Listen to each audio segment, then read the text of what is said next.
이사야 57장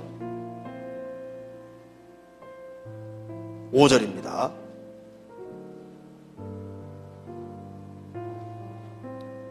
(57장 5절) 지존 무상하며 영원히 거하며 거룩하다 이름하는 자가 이같이 말씀하시되 내가 높고 거룩한 곳에 거하며 또한 통회하고 마음이 겸손한 자와 함께 거하나니 이는 겸손한 자의 영을 소성케 하며 통회하는 자의 마음을 소성케 하려 함이니라. 하나님이 두 곳에 계시는 겁니다. 여기 말한 대로 지존무성하며 지극히 존귀하며 가장 높으시며 영원히 거하며 거룩하다 이름하는 자가 이같이 말씀하시되 내가 높고 거룩한 곳에 거하며, 하나님은 천국에 계시고 높고 거룩한 곳에 계십니다.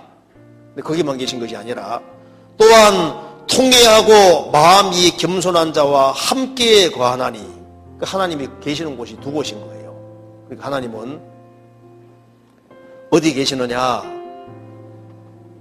하나님은 두 곳에 계시는 겁니다. 크게 하나님이 진짜 계시는 곳에는 역사가 나타나게 되어 있는 거예요. 하나님은 높고 거룩한 곳에 계시는 동시에 또 어디 계시냐 하면은 통회하고 마음이 겸손한 자와 함께 거하신다. 자, 하나님께서 저 천국에만 계시는 것이 아니라 하나님이 계신 또 한 가지 곳이 있는데 겸손한 자와 함께 거하신다. 하나님께서 겸손한 자들 속에 계시는 거예요. 자, 그래서 생각해 보세요. 하나님이 정말 계신다면 하나님이 가만히 계시겠어요? 아닙니다. 하나님은 겸손한 자, 죄를 가슴 아파하고 뉘우치는 사람들, 그리고 겸손한 자와 함께 거한다. 하나님이 함께 거하면 어떤 일이 벌어질까요? 여기 겸손한 자의 영을 소성케 하며 통회하는 자의 마음을 소성케 함이니라. 하나님께서 함께 하시면은 겸손한 자에게 은혜와 사랑을 베풀어 주심으로써 마음과 영을 소성케 한다는 것은 힘을 주신다 그 말입니다. 그 사람 영혼을 치유시켜 주신다, 영혼에게 힘을 주신다 그런 말인 겁니다. 병든 사람이 병에서 회복되는 것이 소성인 거예요. 힘이 없는 사람이 힘이 있게 되는 것이 소성게 되는 겁니다. 누가 힘있게 살아가느냐, 누가 힘차게 살아가고 누가 하나님 은혜를 받느냐, 원리와 답은 아주 간단한 겁니다. 정말 낮출 수만 있다면은, 자신이 낮아지기만 한다면은, 그러면은 틀림없이 뭘 경험하냐면은 하나님이 영혼에게 힘을 주시고 은혜를 주시고 새롭게 하는 것을 분명히 체험할 수 있도록 되어 있는 거예요. 누구에게? 겸손한 사람에게. 그리고 18절에 보시겠습니다. 내가 그 길을 보았은즉 그를 고쳐줄 것이라. 하나님이 함께 하시는 사람은 하나님께서 내가 그를 고쳐줄 것이라. 누가 고침을 받냐 하면은 겸손한 사람은 고쳐지게 되어 있는 거예요. 주님이 고쳐가십니다. 주님이 힘을 주셔서 그 사람을 고쳐가고 다듬어 가시잖아요. 그래서 아름답게 만들어 가시는 거예요. 내가 그를 인도하며 겸손한 사람은 하나님의 인도하심을 받거든요. 겸손한 사람에게 주님께서 길을 보여주시는 거예요. 우리가 어떤 길을 걸어갈지를 알게 도와주신다고 말입니다.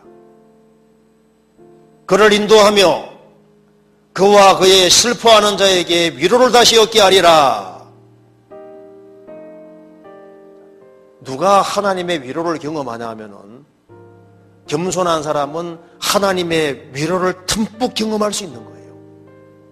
하나님이 주시는 위로가 있는데 그 위로를 누가 경험하느냐? 낮추는 사람, 겸손한 사람. 그 사람은 하나님께서 내 영혼에 정말 하나님이 위로를 주신다는 걸 느끼고 할 수 있는 겁니다. 그리고 17절에 19절에 입술의 열매를 짓는 나 여호와가 말하노라. 겸손한 사람에겐 주님이 입술의 열매를 만들어 주십니다. 그래서요, 이 겸손하면은요, 마음을 낮추면은 내가 할 말과 안 할 말을 잘 구분할 수 있게 되는 거예요. 그 사람이 교만하기 때문에 말을 실수를 하거든요.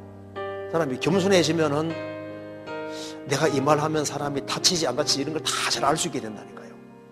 마음을 낮추면 주님이 지혜 주시기 때문에 입술의 열매를 만들어 내셔서 그 입술이 열매가 되도록 입술의 열매를 주님께서 만들어 내시고 사람에게 유익을 끼치고 덕이 끼칠 수 있는 그런 말을 하게 도와주시는 거예요.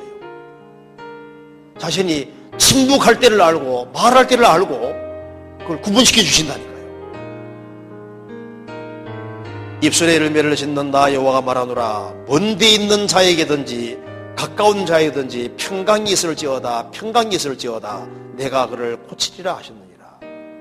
그래서 겸손한 사람, 마음을 낮추는 사람에게는 뭐가 있습니까?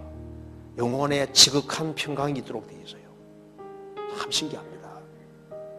영혼을, 마음을 정말 낮추는 사람에게는 외적인 상황에 별로 관계없이 영혼의 평강이라는 게 쫙 있는 거예요. 안정이 있습니다.